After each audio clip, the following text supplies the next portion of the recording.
Okay,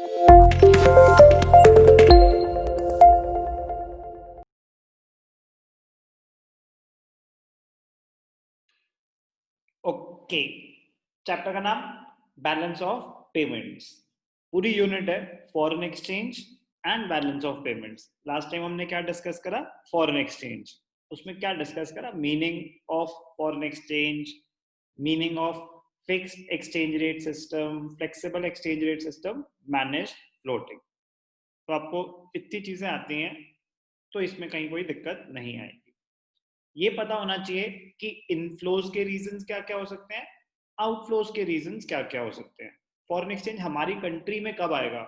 अगर हम export कर रहे हैं गुड्स सर्विसेज, कोई सर्विस प्रोवाइड कर रहे हैं, ओके, बाहर वाले हमारी कंट्री में इन्वेस्ट कर रहे हैं तो भी इनफ्लो ऑफ फॉरेन एक्सचेंज होगा।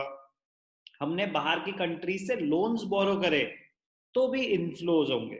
तो इनफ्लोज के बहुत सारे रीजन हो सकते हैं, export of goods and services, investments by foreign countries in our country, foreign direct investment, foreign portfolio investment, FIIs के थ्रू इन्वेस्टमेंट हो सकती है, लोन्स एंड बोरोइंग हो सकते हैं। आउटफ्लोज के रीजंस क्या हो सकते हैं?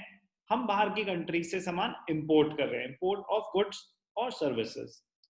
हमने बाहर इन्वेस्टमेंट्स करनी है, हमने बाहर कुछ एसेट्स परचेज करने हैं, प्रॉपर्टी परचेज करनी है, या हमने बाहर वालों को लोन्स दें तो भी आउटफ्लो, और उनने रिटर्न करे, कुछ भी। ये ट्रांजैक्शन बहुत सारी हो सकती है।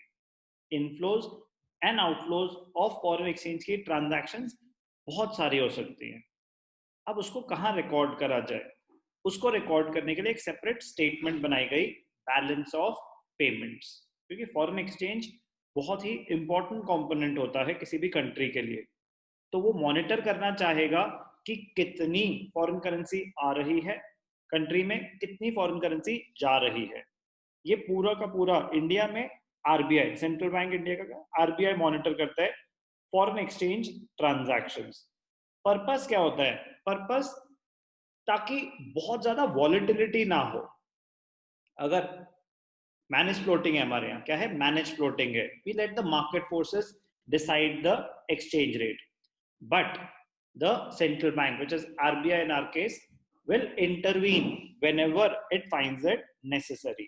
अगर हमारी करेंसी बहुत ज्यादा डेप्रिशिएट हो रही है, हमारी करेंसी डेप्रिशिएट हो रही है का मतलब हमारी करेंसी की वैल्यू गिर रही है। हमारी करेंसी की वैल्यू गिर रही है मतलब फॉरेन करेंसी की वैल्यू बढ़ रही है। वो कब होता है? जब हमारी फॉरेन करेंसी की डिमांड बहुत ज्यादा बढ़ जाए या सप्लाई कम हो जाए। तो आरबीआई क्या करेगा इस केस में? वो रिजर्व्स यूज कर सकता है, अपने वेरियस स्टेप्स ले सकता है। पढ़ेंगे वही तो हम कि अकोमोडेटिंग ट्रांजैक्शंस क्या होती हैं। तो वो तभी तो स्टेप ले पाएगा जब उसको पता होगा कि सिचुएशन है क्या। अगर कहीं पे प्रॉपर रिकॉर्ड्स ही मेंटेन नहीं हो रहे तो जब प्रॉब्लम बहुत ज्यादा बढ़ चुकी होगी तब पता चलेगा कि ओ, खत्म हो गई फॉरेन एक्सचेंज, पता ही नहीं चला। पहले पता चलता तो हम नेसेसरी स्टेप्स टाइमली ले लेते कि करेंसी इतनी ज्यादा फ्लक्चुएट ही ना होती। तो एक सिस्टमैटिक रिकॉर्ड बन पाए फॉरेन एक्सचेंज ट्रांजैक्शंस का, उस पर्पस के लिए बनाया जाता है बैलेंस ऑफ पेमेंट्स। तो it is a statement which shows inflows and outflows of foreign exchange. It is a statement which shows inflows and outflows of foreign exchange. But सिर्फ उतना ही नहीं, वो ट्रांजैक्शंस को सेग्रीगेट भी करता है, वो ट्रांजैक्शंस को सेग्रीगेट भी करता है। तो बैलेंस ऑफ पेमेंट्स के दो कंपोनेंट्स होते हैं, ब्रॉडली दो कंपोनेंट्स होते हैं। एक होता है करंट अकाउंट और एक होता है कैपिटल अकाउंट। एक करंट अकाउंट और एक कैपिटल अकाउंट, बीओपी के दो कंपोनेंट्स, एक करंट अकाउंट और एक कैपिटल अकाउंट। करंट अकाउंट में सिर्फ और सिर्फ रेवेन्यू आइटम्स आते हैं, सिर्फ और सिर्फ रेवेन्यू आइटम्स। रेवेन्यू आइटम्स क्या होते हैं? which do not affect the assets and liabilities of a country। और कैपिटल अकाउंट में क्या आएंगे? सिर्फ और सिर्फ कैपिटल आइटम्स। कैपिटल आइटम्स क्या होते हैं? which affect the assets and liabilities of the country। तो पहले BOP, a statement which shows inflows and outflows of foreign exchange, all the transactions of a country with foreign country। तो foreign exchange transactions, okay। inflows को बोला जाता है credit. Credit एक हो गई क्रेडिट साइड, एक हो गई डेबिट साइड। बीओपी में क्रेडिट्स में क्या आ रहे हैं, इनफ्लोज, डेबिट्स में क्या आ रहे हैं, आउटफ्लोज। क्रेडिट साइड पे क्या है, इनफ्लोज, फॉरेन करेंसी इंडिया में आ रही है तो वो क्रेडिट कॉलम में आएगी, फॉरेन करेंसी इंडिया से जा रही है तो आउटफ्लो डेबिट कॉलम में आएगी। Net credit, net of both the columns, credit ज्यादा है तो क्रेडिट बैलेंस आ जाएगा, डेबिट ज्यादा है तो डेबिट बैलेंस आ जाएगा। हमारे लिए फेवरेबल क्या होता है, क्रेडिट बैलेंस की inflows are more than outflows, तो हमारे लिए अच्छी बात है, हम ज्यादा रिजर्व्स बना पाएंगे। शॉर्टेज होगी तो फिर हमें लोन्स एंड बोरोइंग्स या रिजर्व से विड्रॉ करना पड़ेगा, तो सरप्लस होना एक कंट्री के लिए अच्छी बात। ओके, अब BOP, credits, debits, inflows, outflows. Current account में सिर्फ और सिर्फ रेवेन्यू आइटम्स आते हैं, revenue items which do not affect the assets and liabilities. उसमें इनफ्लोज के रीजंस क्या हो सकते हैं, इनफ्लो हमारी कंट्री में फॉरेन एक्सचेंज आ रहा है तो हमने कुछ एक्सपोर्ट करा होगा, export of goods, export of services, तो उन्होंने इसको दो पार्ट्स में, एक हो गया बीओपी, बीओपी दो पार्ट्स में डिवाइड कर दिया, करेंट अकाउंट और कैपिटल अकाउंट। करेंट अकाउंट में गुड्स और सर्विसेज, तो उनको दो पार्ट्स में डिवाइड कर दिया, visibles and invisibles. Visibles which have a physical existence, merchandise को, मर्चेंडाइज गुड्स, इसको बोलते हैं विजिबल आइटम्स। क्या बोलते हैं इसको, visible, they have a physical existence. तो export of goods, export of visible trade, तो फॉरेन करेंसी आएगी। इनविजिबल्स, इनविजिबल्स एक ब्रॉड कैटेगरी है, अगर मैं बोलूं इनविजिबल ट्रेड, उसमें सिर्फ सर्विसेज आएंगी, इनविजिबल ट्रेड सिर्फ सर्विसेज, इनविजिबल्स में सर्विसेज भी आएंगी, इनकम रिसीट्स भी आएंगी और ट्रांसफर रिसीट्स भी आएंगी। तीन चीजें हो गई, export of services, invisible trade, invisibles broader head, उसके अंदर transfer receipts, transfer receipts, unilateral receipts, unilateral receipts मतलब रेमिटेंसेस फ्रॉम अब्रॉड, बाहर से किसी ने, हमारे पापा बाहर काम करने गए, पापा ने बाहर से पैसा भेजा हमारे लिए, तो यूनिलैटरल। बेटा बाहर काम करने गया, बेटे ने अपने पेरेंट्स के लिए, किसी के लिए भी कुछ भी पैसा भेजा, तो हमारे लिए क्या है, unilateral receipts. Gifts from abroad, transfer receipts, factor नहीं है, ट्रांसफर रिसीट्स है, कोई काम नहीं करा हमने, गिफ्ट आई है, पैसे आए हैं।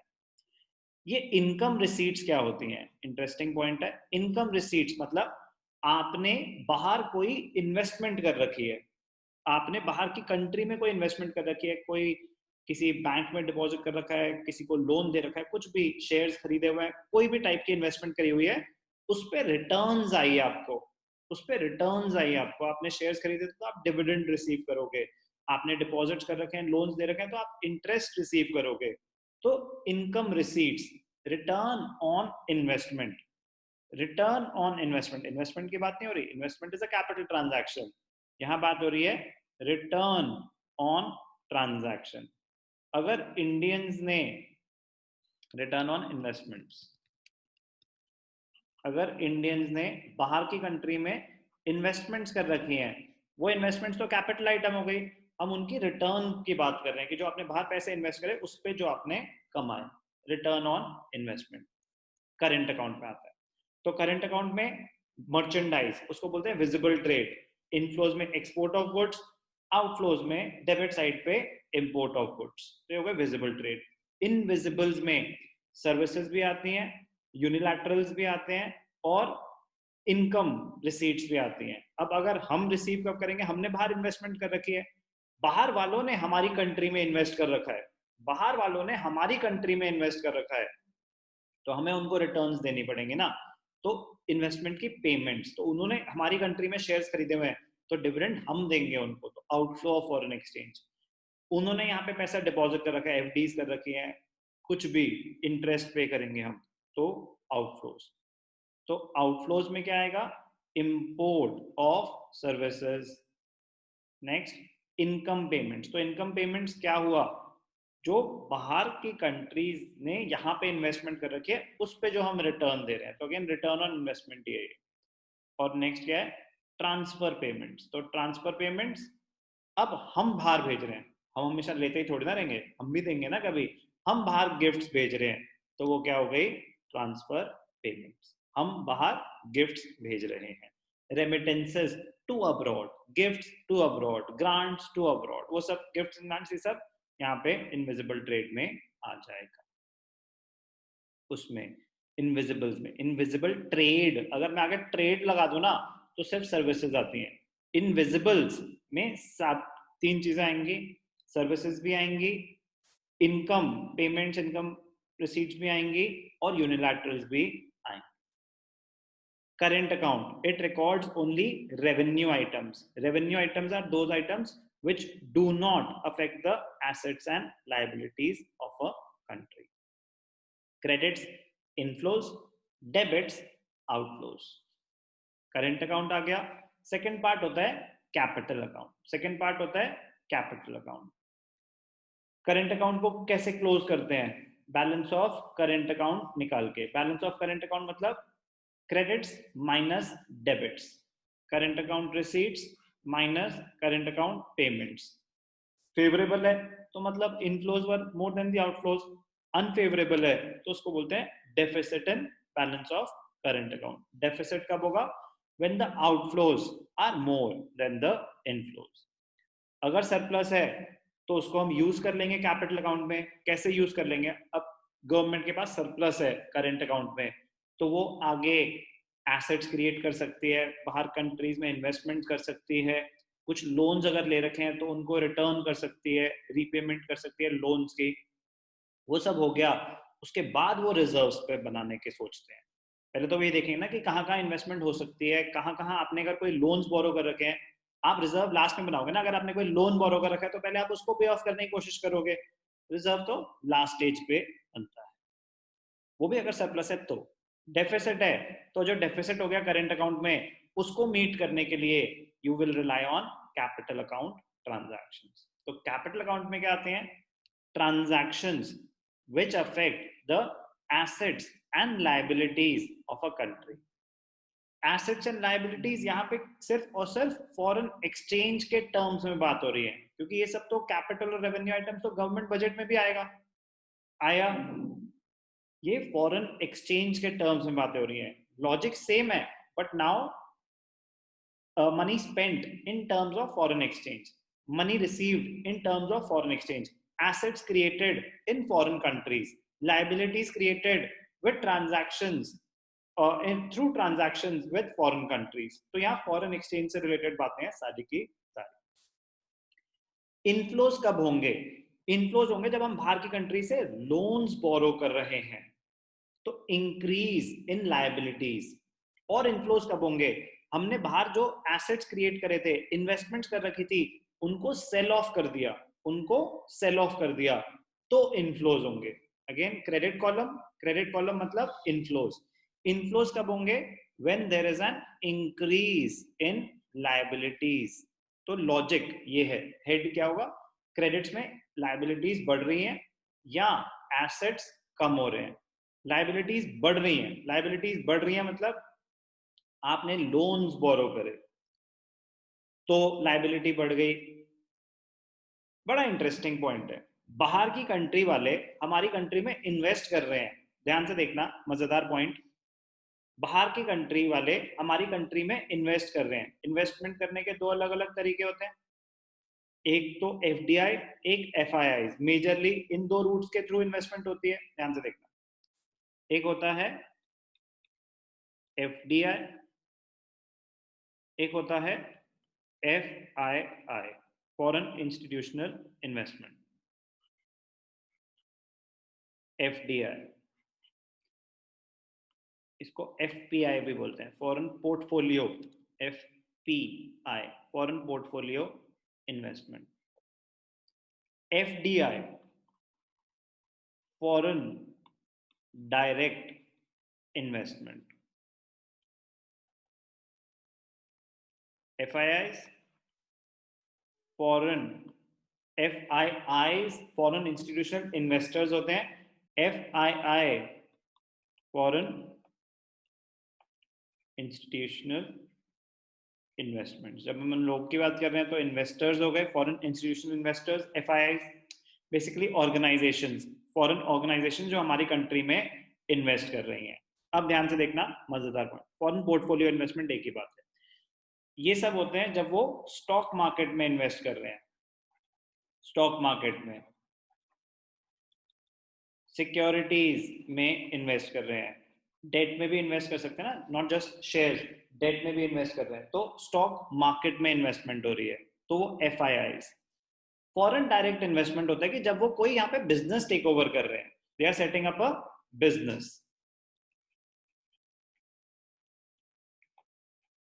Setting up of business in India. तो ये क्या है, MNCs हैं. यहाँ पे इनका पर्पस क्या है कि बिजनेस सेटअप, पैसा कमाना है, दोनों तरफ पर्पस पैसा कमाना है. लेकिन FDI में वो यहाँ पे काम करेंगे, बिजनेस करेंगे, they will participate in the working affairs, ownership and management, दोनों काम करेंगे वो. FIIs में वो सिर्फ स्टॉक्स में, शेयर्स में इन्वेस्ट कर रहे हैं, शेयर के प्राइसेस बढ़ जाएंगे, वो बेच के निकल जाएंगे. उनको मैनेजमेंट में पार्टिसिपेट नहीं करना, उनको काम नहीं करना, वो बस पैसा इन्वेस्ट कर रहे हैं. फॉरेन इंस्टीट्यूशनल इन्वेस्टमेंट्स में डायरेक्ट स्टॉक मार्केट में इन्वेस्टमेंट होती है, they do not participate in the management. FDI में वो काम कर रहे हैं, बिजनेस सेटअप कर रहे हैं, काम करेंगे. अब क्वेश्चन, जो इतनी कहानियां सुनाई सोहेला, अगर बाहर की कंट्रीज हमारे कंट्री में इन्वेस्ट कर रहे हैं तो अच्छी बात है, बुरी बात है हमारे लिए?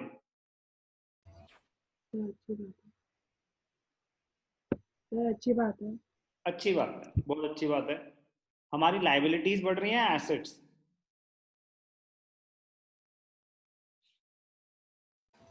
लाइबिलिटीज. हमारी लाइबिलिटीज बढ़ रही हैं, गुड. तो लाइबिलिटीज बढ़ना जरूरी नहीं है कि कोई बुरी बात है, ठीक है ना. अब हम बैंक में पैसा डिपॉजिट करते हैं तो बैंक के लिए अच्छी बात है कि बुरी बात है? अच्छी बात है. अच्छी बात है. बट बैंक की at the same time liability बढ़ रही होती है, क्योंकि अब उन्होंने हमें इतना पैसा देना है, बट उनको तो काम ही वही है ना, तो वो तो चाहेंगे और पैसा डिपॉजिट करो, चाहे उनकी लाइबिलिटी बढ़ती रहे. ऐसे ही बाहर की कंट्रीज वाले अगर हमारी कंट्री में इन्वेस्ट कर रहे हैं तो हमारे लिए अच्छी बात है. हमारे लाइबिलिटीज बढ़ रही हैं, no problem, but foreign investments आ रही हैं तो भैया अच्छी बात है. तो फिर ये लाइबिलिटी वर्ड तो थोड़ा सा नेगेटिव होता है. अरे लाइबिलिटी इसलिए कि बाहर वालों ने इन्वेस्टमेंट करी है, बहुत अच्छी बात है, GDP ग्रो होगा, लेकिन वो जब चाहें इन्वेस्टमेंट्स विड्रॉ भी तो कर सकते हैं, और जब वो विड्रॉ करेंगे तो पैसा हमसे मांगेंगे कि नहीं मांगेंगे? पैसा विड्रॉ करेंगे तो कंट्री से पैसा जाएगा, इसीलिए वो इंडियन गवर्नमेंट की लाइबिलिटी माना जाता है कि उन्होंने यहाँ डॉलर्स इन्वेस्ट कर दिए हैं, अब जब वो इन्वेस्टमेंट विड्रॉ करेंगे तो उनको पेमेंट डॉलर्स में होगी, गवर्नमेंट डायरेक्टली नहीं करेगी, लेकिन पैसा तो इंडिया से ही जाएगा ना. तो ये इंडिया की स्टेटमेंट है, ये इंडिया की स्टेटमेंट है जो RBI को प्रेजेंट करनी होती है. RBI कंट्रोल कर रहा है ये सब, RBI की रिस्पॉन्सिबिलिटी है ये सब मॉनिटर करना. तो इनफ्लोज में, कैपिटल अकाउंट में इंक्रीज इन लाइबिलिटीज में फॉरेन इन्वेस्टमेंट्स आती हैं. डिक्रीज इन एसेट्स, हमने बाहर कुछ इन्वेस्टमेंट्स कर रखी थी, वो विड्रॉ कर ली, तो पैसे आएंगे यहाँ पे, लोन्स एंड बोरोइंग्स आती हैं. तो ये तो बेसिक स्ट्रक्चर का आपको एक्सप्लेनेशन दे रहा हूँ. तो इन्वेस्टमेंट्स फ्रॉम अब्रॉड, बाहर वालों ने इन्वेस्टमेंट्स करी तो पैसा आया, इंक्रीज इन लाइबिलिटी हुई. बोरोइंग्स फ्रॉम अब्रॉड, हमने लोन्स एंड बोरोइंग्स करी, पैसा आया, लाइबिलिटीज बढ़ी. अभी आते हैं इसको, ये तो फाइनल क्लोजर पे आएंगे, पहले ये सारी चीजें, ठीक है ना. Decrease in liabilities. अब आउटफ्लोज का क्या रीजन हो सकता है? डेबिट्स में क्या आते हैं? आउटफ्लोज. आउटफ्लोज का क्या रीजन हो सकता है? जा रहा है पैसा, इन्वेस्टमेंट्स अब्रॉड, हमने बाहर की कंट्रीज में इन्वेस्टमेंट्स करी, हमने बाहर की कंट्रीज को पैसा दिया, बाहर लेंड करा, ये कुछ एग्जांपल्स हैं. और भी क्या हो सकते हैं? जो हमने लोन्स बोरो करे हुए थे, रीपे कर दिए, तो repayment of loans capital account में आउटफ्लो में आ सकता है. तो ये स्ट्रक्चर एक्सप्लेन हो रहा है कि क्या करंट अकाउंट में आता है, क्या कैपिटल अकाउंट में आता है। अभी हम इसको डिटेल में करने वाले हैं, components of current account and capital account के फॉर्म में। अभी तो आपको आइडिया दे रहा हूँ स्ट्रक्चर ऑफ बीओपी का, कि क्रेडिट्स क्या है, डेबिट्स क्या है, करंट अकाउंट क्या है, कैपिटल अकाउंट क्या है, एसेट्स और लायबिलिटीज में क्या आता है। हो गई सारी ट्रांजैक्शंस, दिखा दिया आपने सारे current account items, capital account items. Last में ये सारी चीजें हो गई, फिर अपनी कैलकुलेशन करते हैं वो कि अभी इनफ्लो ज्यादा है या आउटफ्लो ज्यादा है। अगर इनफ्लो ज्यादा है तो सरप्लस है, इनफ्लो ज्यादा है तो सरप्लस है फॉरेन एक्सचेंज का। तो आरबीआई क्या करता है कि उसको रिजर्व्स में ट्रांसफर कर देता है, उसको रिजर्व्स में ट्रांसफर कर देता है फॉरेन एक्सचेंज को। अगर आरबीआई फॉरेन एक्सचेंज को रिजर्व्स में ट्रांसफर कर देगा तो foreign exchange in circulation Arnav बढ़ जाएगी या कम हो जाएगी? सर कम हो जाएगी। कम हो जाएगी। तो एक तरह से withdrawal of foreign exchange from the circulation हुआ। Yes sir. इसीलिए it is shown on the debit side, क्योंकि डाउट आएगा ना कि हम रिजर्व क्रिएट कर रहे हैं तो कहीं किसी को पेमेंट हो रही है क्या? No sir. नो। तो आउटफ्लो टेक्निकली तो आउटफ्लो नहीं है, यस सर। बट फिर भी इस कॉलम में क्यों आता है? क्योंकि एडिशंस मतलब ट्रांसफर टू रिजर्व्स हो रहे हैं। कहाँ एडिशन? मतलब एडिशन टू रिजर्व्स। तो ये हो क्या रहा है? Transfer to reserves. तो जब हम फॉरेन एक्सचेंज ट्रांसफर कर रहे हैं रिजर्व में, तो एक तरह से लीकेजेस हो रही हैं फॉरेन एक्सचेंज के टर्म में, सर्कुलेशन से फॉरेन एक्सचेंज हट रही है उतनी। तो अगर सरप्लस है तो हम क्या करेंगे? हम कौन है? RBI. Increase in foreign exchange reserves. तो ट्रांसफर टू रिजर्व्स आउटफ्लो के कॉलम में आएगा। इसमें कोई डाउट? No sir. ऐसे ही अगर शॉर्टफॉल है, डेफिसिट है फॉरेन एक्सचेंज का इकोनॉमी में, ओवरऑल करंट अकाउंट ट्रांजैक्शन आ गई, कैपिटल अकाउंट ट्रांजैक्शन आ गई, सारी ट्रांजैक्शन आ गई और ओवरऑल शॉर्टफॉल है, डेफिसिट है, तो आपको फॉरेन एक्सचेंज इंट्रोड्यूस करनी पड़ेगी। तो जो रिजर्व्स क्रिएट करे थे वो यूज करेंगे, तो रिजर्व से पैसा निकाला जाएगा और फॉरेन मार्केट में इंट्रोड्यूस करा जाएगा। तो हमारे रिजर्व्स कम हो गए, decrease in foreign exchange reserves, इसको बोलते हैं withdrawal from reserves. Withdrawal from reserves. Inflow माना जाता है, क्रेडिट्स माने जाते हैं। क्यों? They increase the flow of foreign exchange in the economy. कैसे करते हैं? स्टेप कैसे लिए जाते हैं? तो जो रिजर्व्स पड़े होते हैं ना, आरबीआई वो foreign institutions, banks, market, foreign market में क्या क्या आते हैं? बैंक्स आते हैं, फाइनेंशियल इंस्टीट्यूशन आते हैं, ब्रोकर्स आते हैं, वो फॉरेन मार्केट में सेल कर देते हैं फॉरेन एक्सचेंज। रिजर्व्स क्या इंट्रोड्यूस करती होगी? कैसे रिजर्व इंट्रोड्यूस करेंगे मार्केट में? ऐसा थोड़ी ना कि अच्छा ये लोग किसको जरूरत है पैसे की, नो, वो बैंक्स को फॉरेन एक्सचेंज सेल करते हैं। ये इंट्रोडक्शन, विड्रॉल फ्रॉम रिजर्व्स, ये प्रोसेस होता क्या है? शॉर्टफॉल है इकोनॉमी में फॉरेन एक्सचेंज की, अगर आरबीआई ने इंट्रोड्यूस नहीं करा तो हमारी करेंसी बहुत ज्यादा डेप्रिशिएट कर जाएगी, क्योंकि फॉरेन करेंसी की डिमांड है, कहीं ना कहीं से तो हम लेंगे, तो प्राइसेस बढ़ते जाएंगे। उस चीज को कंट्रोल करने के लिए आरबीआई ने रिजर्व्स क्रिएट करे। कब यूज करेगी? लास्ट स्टेप की, हाँ शॉर्टफॉल है तो वो रिजर्व्स बैंक्स को, फॉरेन एक्सचेंज बैंक्स को फॉरेन मार्केट में सेल कर देते हैं। अगर हम बैंक्स को सेल कर देंगे तो क्या होगा? बैंक्स के पास फॉरेन एक्सचेंज आ जाएगा, यस और no? Yes sir. Yes, sir. It will increase the supply of foreign exchange. तो इनफ्लो माना जाता है वो।